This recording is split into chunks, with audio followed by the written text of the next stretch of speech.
Birinchi variant 33, 34, 35-savol. Demak, qo'sh krossingar masalalarni bajarmoqchi bo'lsangiz, demak, quyidagi formulalar bilishimiz kerak. Interferensiya I harfi bilan belgilanadi. Koinsidensiya esa C harfi bilan. I bilan C ning yig'indisi 1, ya'ni 100% ni beradi.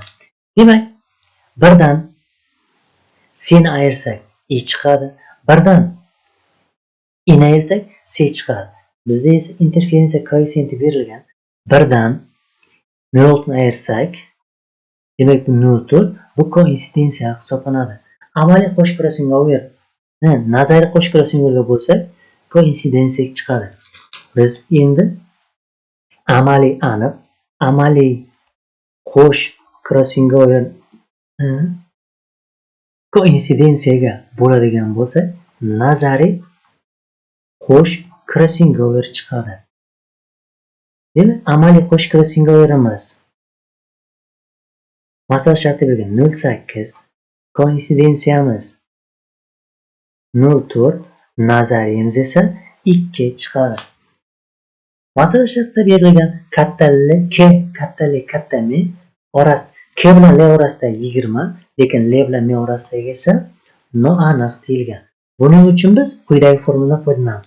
Nazariy krossingover topish formulasida K L ni yig'in ko'paytmas, K L bilan L M ni ko'paytmasini 100 ga bo'lsak, nazariy krossingover kelib chiqardi. Bizda nazariy qo'sh krossingover bor. Shuning uchun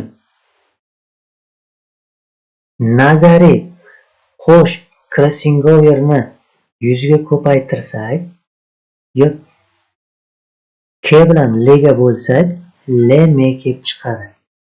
Bu nima degani? 2 ni ko'paytiramiz 100 ga va K L miz 20 deb bo'lsak, 10 chiqadi. Bu L M orasidagi masofa hisoblanadi. Endi 10 ni topib oldik. Ikkalasining yig'indisi 30 bo'ladi. Endi javobga qaytamiz. 35 ga aytilgan. L bilan M gen orasidagi yakka krossingover toping. Demak, kichkina L bilan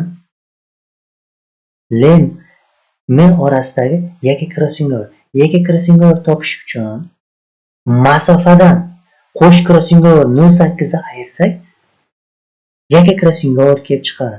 10 dan 0.8 ni ayiradigan bo'lsak, 9.2 chiqadi.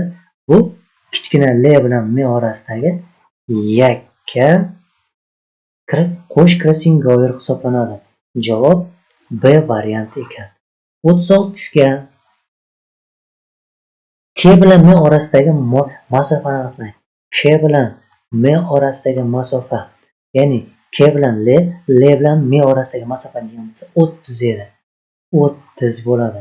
Bunga javob C variant bo'ladi. 37. Kichkina K L M orasidagi masofa 10 bo'lsa, kichkina K katta L katta M orasidagi masofa 10 bo'lsa, 10 dan 0.8 ni ayiradigan bo'lsak, 9.2 bo'ladi. Demak, jami organizmimiz deyapti 500 ta edi. Bu 100% bo'lsa, 9.2%imiz nechta degan. Ya'ni bu 46 tani tashkil qiladi. Javob D variant bo'ladi.